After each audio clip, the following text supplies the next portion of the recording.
Hola, hola, bienvenidos al quinto programa de La Huella OVNI, ya listos para responder preguntas, para hacer reflexiones, para pensar, para escucharlos. Quiero que me manden preguntas, audios. Yo soy en Instagram, Jorge Luis S oficial, y en Twitter soy Jorge Luis S-77. Jorge Luis S-77.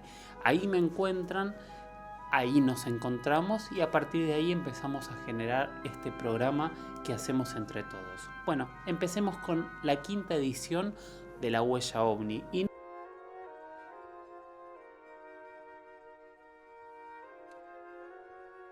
Y siempre asegurando esto que a mí me encanta remarcar una y otra vez. Yo no vengo acá a traer respuestas más allá que esté respondiendo algunas preguntas. Simplemente vengo aquí a abrir un poco más las mentes, a que entre todos podamos hacer este ejercicio maravilloso de hacernos preguntas que muchas veces no tienen respuesta y que nos abren cada pregunta cientos de preguntas más para entre todos poder intentar llegar a ciertas conclusiones o no, o dejarlo abierto.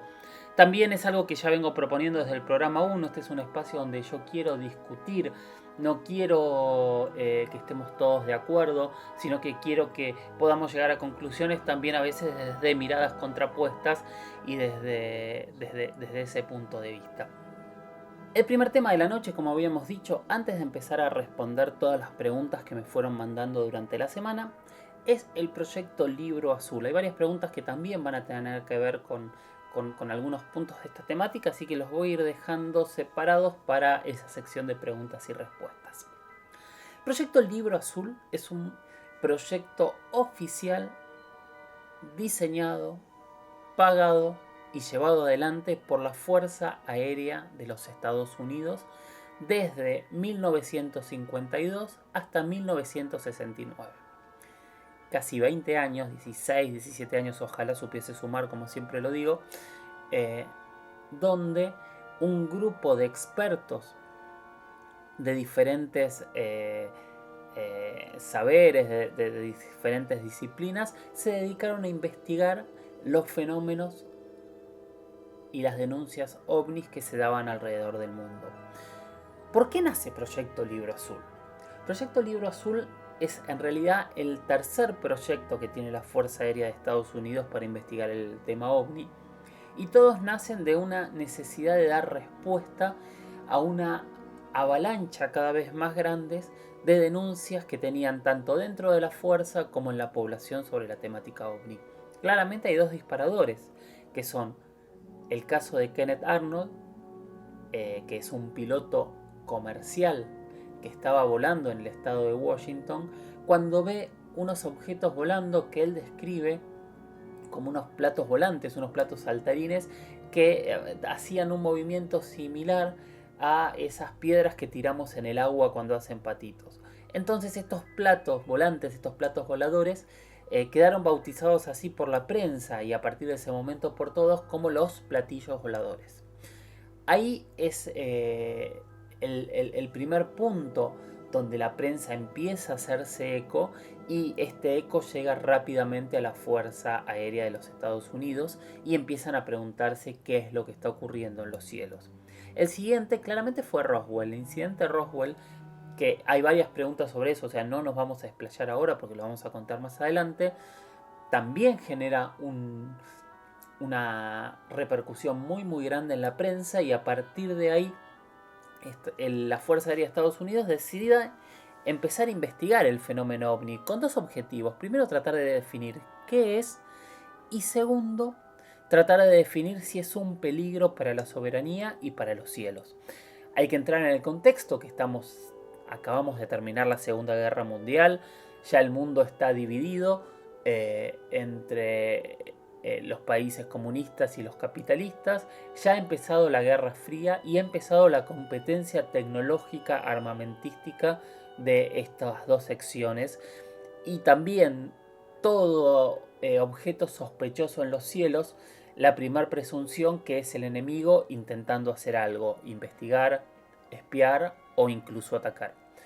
Entonces este también es el otro punto o el gran punto de la celeridad de todo lo extraño tenemos que investigarlo. Bien, a partir de ahí el primer proyecto es el proyecto SIGN, el proyecto Signo, que después de algunos meses de trabajo llega a la conclusión de que los objetos no parecen terrestres y que realmente estos platillos voladores, como se llamaban en ese momento, existen. O no es que existen, sino que hay suficientes indicios como para seguir investigándolos. Esta conclusión llega a las cabezas de la Fuerza Aérea de los Estados Unidos. No se quedan conformes con esta explicación, entonces deciden hacer un contraproyecto, que es el proyecto Grunge. El proyecto Grunge llega a las conclusiones exactamente opuestas al proyecto SIGN. Concluye que en realidad todos los fenómenos ovnis que se han investigado son perfectamente explicables y que se tratan usualmente de errores, de malas interpretaciones, etcétera, etcétera. Bien, tenemos un negativo y un positivo. En la dialéctica, para los que habrán estudiado algo de esto, sabemos que falta la conclusión. Y de eso se trató el proyecto Libro Azul. El proyecto Libro Azul fue el tercer proyecto en donde se buscó llegar a una conclusión más fuerte y determinada sobre lo que es o lo que era el fenómeno ovni y lo que estaba ocurriendo, sobre todo en la década del 40, en los Estados Unidos. Los dos primeros proyectos duraron poquitos, ninguno de los dos duró más de un año. Pero este tercer proyecto, como decíamos al principio de esta charla, duró casi 20 años. Y en esos 20 años hubo diferentes investigadores que recorrieron el mundo, pero hay uno que se destaca, que es un profesor de astrofísica de la universidad, que es el profesor Joseph Allen Hynek. Joseph Allen Hynek, que ya había participado en el proyecto SIGN, era un científico que empezó a investigar la fenomenología ovni con una mirada totalmente escéptica. O sea, él buscaba darle explicación a cada uno de los fenómenos, entendiendo que la tenía y que todo era perfectamente lógico y explicable. A partir de los años, a partir de las investigaciones, a partir de las experiencias, la mirada de Hynek empieza a mutar hasta definir que realmente está detrás de un fenómeno inexplicable y que necesita mucha más atención. El proyecto Libro Azul como tal nos dejó muchísimas incógnitas y a la vez nos dejó muchísimas de las bases de lo que es la investigación del fenómeno ovni moderno. Primer punto es el nombre. El nombre UFO, ovni, objeto volador no identificado, es una determinación que viene del proyecto Libro Azul. Antes de las investigaciones del proyecto Libro Azul, el nombre más común que teníamos era el de platillo volador. A partir de allí muta platillo volador a ovni. El segundo punto es que realizaron, como decíamos también, más de 12.000 investigaciones a lo largo del planeta. Investigaciones en las cuales estuvieron involucrados pilotos de las fuerzas aéreas, pilotos comerciales, pobladores, militares, policías, granjeros, personas de grandes ciudades. Realmente la muestra fue muy grande y trascendió a Estados Unidos. O sea, es una muestra que se realizó por todo el planeta. De esos 12.000 casos, al final del proyecto, cuando se cerró, aunque sea se cerró públicamente, hay quien dice que después siguió funcionando en 1969, después de la llegada del hombre a la luna. Otro de los temas que también me preguntan para hablar hoy más tarde, vamos haciendo paréntesis. 701 casos, para ellos no lograron tener explicación, no encontraron qué era lo que había detrás de ese avistamiento, de esa experiencia. 701 casos de 12.000, ustedes dirán, es súper poco. Es casi un 5%, es entre el 4 y el 6%, depende los 12.000 tantos casos que se toman. Es poco, para 12.000 casos es poco, pero realmente son 700 casos que los investigadores organizados, entrenados y presupuestados por la Fuerza Aérea de los Estados Unidos allá por la década del 40 al 60, no, del 40 no, del 50 al 60, no lograron darle explicación. Al día de hoy, ese porcentaje del 5% es el que seguimos manteniendo con la temática y el fenómeno ovni. Hay un 5% de los casos extraños que vemos en el cielo que no tienen explicación. Es poco, es mucho. Para mí es muchísimo. Porque ese 5% es lo que nos abre la puerta realmente a decir los ovnis existen y no sabemos qué son. A decir, hay objetos, hay fenómenos sobre nuestras cabezas que no tenemos idea realmente qué son, y algunos hasta parecen ser inteligentes por movimientos, acciones y demás. Entonces, este mundo se abre a partir de Proyecto Libro Azul.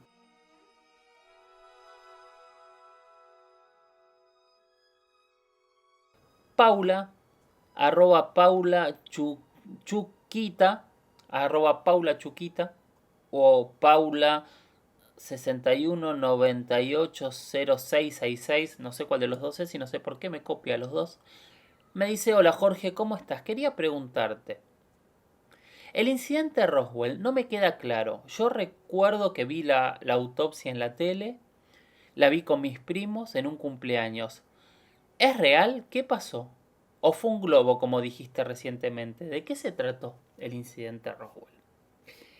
¿Qué pregunta? Roswell es el punto de partida, yo creo que desde la opinión pública más fuerte que tenemos de casuística ufológica y de investigación ovni. El caso Roswell es un caso que empieza el día que sucede, por supuesto, que es el 2 de julio de 1947. Ese día, un granjero que estaba en su rancho, Mac Brazel, ve caer atrás de su rancho un objeto del cielo. Una semana después, los diarios de la zona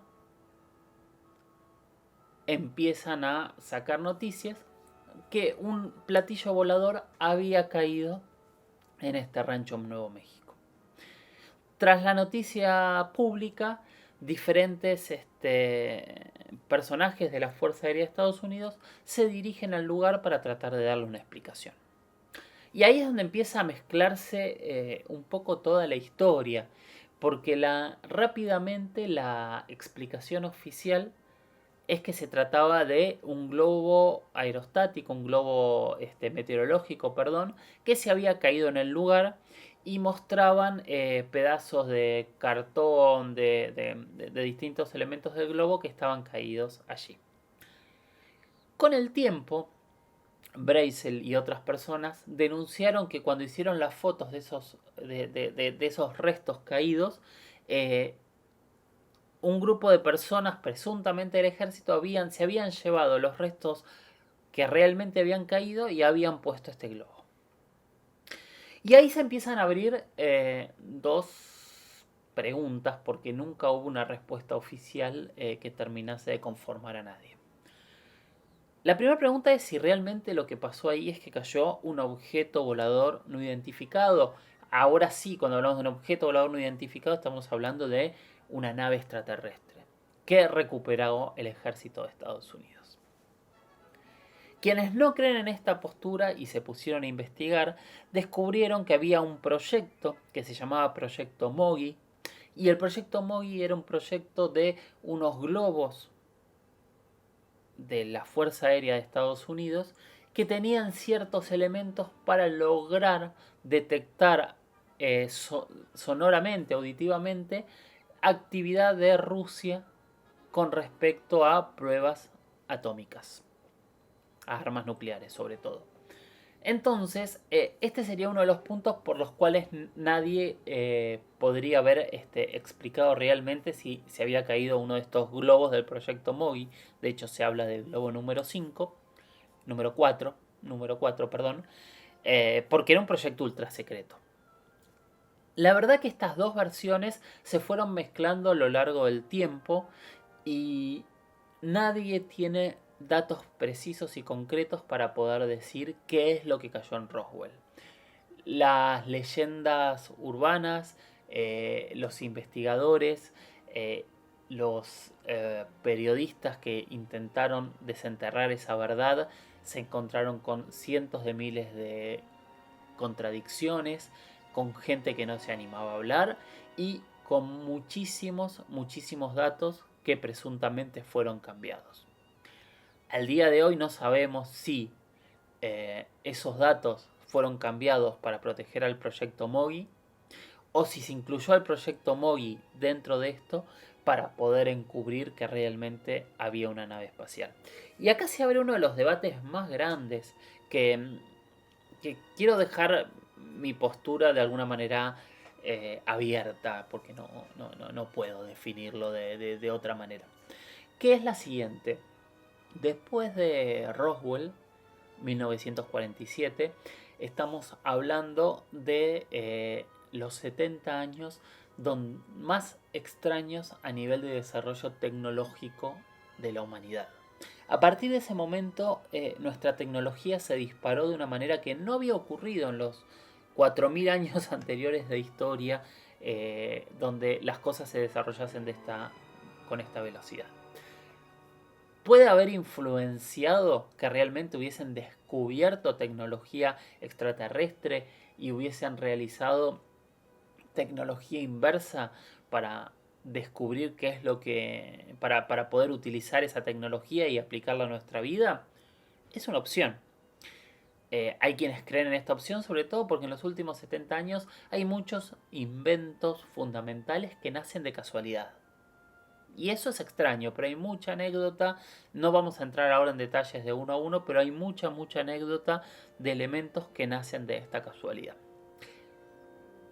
Otros no, por supuesto, otros son desarrollos de la humanidad. Pero yo siempre pienso, por ejemplo, para llegar a la radio, la televisión, hay una evolución de inventores que a lo largo de cientos de años lograron descubrir ciertas bases para poder pararse en ellas y poder generar nuevos descubrimientos. En la tecnología actual hay muchas cosas que parecen no respetar esta base evolutiva. ¿Significa que son extraterrestres? No, para nada. Pero también significa que podemos pensar que hay algo extraño detrás de todo esto. Bueno, eso es Roswell, Paula. Entonces, no queda tan claro. O sea, las opciones son: puede ser un globo, como se dijo oficialmente, un globo meteorológico, puede ser este globo secreto, o realmente puede haber caído otro elemento que hasta el día de hoy solo podemos suponer en Nuevo México. La autopsia extraterrestre, que era la segunda parte de tu pregunta, con los años se descubrió que fue un fake total, realizada por un productor que vendió esa autopsia. De hecho, se terminó hablando hasta el artista de efectos visuales que desarrolló el muñeco y que contó incluso que había utilizado vísceras de vaca y de cordero para en el momento que lo abren. Pero por otro lado, el productor siempre dijo que él hizo una recreación en base a unos pocos fotogramas que vio de una autopsia real y que no se había perdido. Y que dentro de esa película estaban parte o alguno de esos fotogramas. Nos mintió muchos años para creerle después, pero yo dejo la puerta abierta, no lo sabemos. Vamos a escuchar el siguiente audio. Ángel de Villa de Mayo nos va a hacer otra pregunta que también está relacionada con Proyecto Libro Azul y por eso lo vamos a contestar en este momento. Y él pregunta qué es realmente el Área 51 y qué ocurre allí. Creo que algo ya hemos hablado, pero es un tema recurrente y que realmente es una de las incógnitas más grandes, ¿no? De hecho, que fue el año pasado que un grupo de personas había decidido entrar por la fuerza a la base y tratar de descubrir qué es lo que tienen. Primero que nada, no es la única base donde se denuncia, se supone, se cree que podría haber algún tipo de material secreto extraño, básicamente extraterrestre, pero sí es el gran símbolo de una base norteamericana que podría tener tecnología extraterrestre. ¿En qué nos basamos para decir esto? ¡Wow! ¡Qué pregunta!, ¿no? Primero que nada es públicamente conocido. Hay cientos de series, de películas, de expertos hablando del Área 51. Y todo explotó hace ya unos 30 años cuando un señor llamado Bob Lazar se presentó públicamente y dijo que él trabajaba en el desarrollo de tecnología inversa en la base Área 51 sobre una nave caída del cielo que presuntamente, como decíamos recién hace un ratito, podría ser la de Roswell. Se armó un gran revuelo cuando este señor Bob Lazar apareció y dijo esto. Primero porque se empezó a chequear toda su historia y todo su currículum y todo lo donde él decía que había estudiado, que había trabajado, no aparecía en ningún lado. Ante lo cual él denunció que en realidad había sido una movida del gobierno o de la Fuerza Aérea o de algún grupo secreto y que habían borrado toda su historia para que él no tuviese credibilidad. A partir de ahí él dio muchos detalles de lo que ocurría en la base del Área 51. Hasta ahí, punto seguido. ¿Ustedes saben por qué se llama Área 51? Claramente no me van a poder responder, pero es una especie de pregunta retórica que ya mismo paso a contestar. Ustedes saben que Estados Unidos, como bien lo dice su nombre, Estados Unidos de Norteamérica, es un país conformado por 50 estados que todos tienen un estatus con una independencia muy grande. En realidad, cada estado de Estados Unidos tiene sus leyes, cada estado de Estados Unidos toma muchas de sus decisiones soberanas, más allá que por supuesto hay un gobierno central y un presidente que toma las grandes decisiones. En estos días lo estamos viendo esto muy claro con el coronavirus, en donde cada estado decide qué es lo que quiere hacer y cómo lo encara. Lo mismo pasa, no sé, por ejemplo, hay estados que tienen la pena de muerte, otros que no, hay estados donde algo es legal y en otro estado es ilegal. Hay como bastante independencia. Bueno, el Área 51 se llama justamente Área 51 porque la cultura popular dice que tiene tal independencia como cualquiera de los otros 50 estados de Estados Unidos. Es una base que está a unos 130 kilómetros de la ciudad de Las Vegas, en Nevada. Es un camino muy desértico para hacer, yo lo hice, y tenés que pasar por lo que se llama la autopista extraterrestre. ¡Wow! La autopista extraterrestre es una de esas genialidades norteamericanas en donde vos pasás y todo tiene que ver con los ovnis a donde vas a estar llegando. Recomiendo la película Paul, al principio de la película Paul, que sí hace una road movie por todos los lugares extraterrestres de Estados Unidos, va a pasar por cada uno de los puntos de la autopista extraterrestre hasta llegar a Little Alein, que es el bar que está en la puerta de entrada del Área 51, en un pequeño poblado que debe tener 50 casas, que se llama Rachel. Little Alein es un bar temático extraterrestre, es un bar muy típico de la ruta de Estados Unidos, pero todo ahí es extraterrestre, es maravilloso. Bien. Punto 1, punto 2. ¿Qué pasa en el Área 51 realmente? Que en realidad se conoce como la base de Groom Lake. Groom Lake es un salar que está en medio de la base. La base está dentro de unas montañas, o sea, uno llega hasta la puerta y lo único que ve es un alambrado con carteles que dicen no pasar, cuidado, área federal, y uno se imagina que para ahí y vienen militares de todos lados, lo meten preso y queda detenido para siempre. La realidad, nosotros estuvimos ahí con la cámara, grabamos el frente, todos esperábamos los jeeps y los helicópteros, pero nunca pasó nada. Pero es tal cual las películas y es muy impresionante. Lo que se cree, volviendo, es que en la base del Área 51, que es una base aérea con pistas de aterrizaje y demás, es que entre otras cosas, han realizado diferentes pruebas, aviones y tecnología aérea secreta. Esta es la historia oficial, no oficial, porque por supuesto si es secreta nadie lo dice. Pero también lo que se dice es que allí, en varios pisos para abajo, se guardan algunos de los objetos caídos en Estados Unidos y en otros lugares del planeta, y que ahí se practican las investigaciones para entender de qué se trata y aplicar esa tecnología. ¿Verdad? No tenemos idea. Solo sabemos que la base está ahí, que es imposible entrar y que desde la puerta, comiendo una hamburguesa, tomando una cerveza o uno de esos cafés tan suaves que toman en Estados Unidos, podemos ver muchas noches al año luces extrañas que nadie en Rachel tiene idea qué son. Vamos a la siguiente pregunta. A ver, vamos a la siguiente pregunta. Estamos buscando las preguntas que aquí están. Y la tercera pregunta es de @pirraus. Pirraus me pidió si podíamos seguir hablando de los pueblos antiguos americanos. Y acá él me toca en uno de mis temas preferidos de todos. ¿Por qué? Porque como ustedes saben, yo me dedico a hacer documentales. Y tengo muchos documentales hechos sobre mitología, sobre pueblos antiguos, sobre dioses americanos. Y es un tema que realmente me fascina, uniéndolo con el fenómeno ovni y sin unirlo. Hoy vamos a elegir uno de esos temas porque es muy difícil generalizar, porque en realidad cuando nosotros hablamos de civilizaciones americanas, es lo mismo que hablemos de civilizaciones occidentales. Las civilizaciones occidentales son muchas y muy diferentes. En América pasa lo mismo.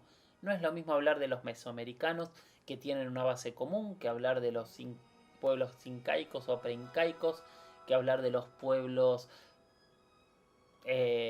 guaraníes, o hablar de los pueblos de diferentes partes. Y vamos a ir eligiendo algunos puntos de cada uno en los sucesivos programas para ir hablando. Hoy vamos a tratar de interpretar un poco lo que ocurre con el Imperio Azteca. El Imperio Azteca tiene algunos puntos que están muy vinculados al cielo y muy vinculados a filosofías occidentales que han sorprendido desde el inicio. Por empezar, el mito de creación de los aztecas, que es muy similar al del resto de los mesoamericanos, o sea, el centro de América, de centro-norte de América, habla de ciertos dioses que, estando en el cielo, empezaron a crear el universo. Primero crearon el mundo y 7 veces intentaron crear al ser humano. Primero eran gigantes que no les gustaron, los vieron mal, los destruyeron y los transformaron en montañas.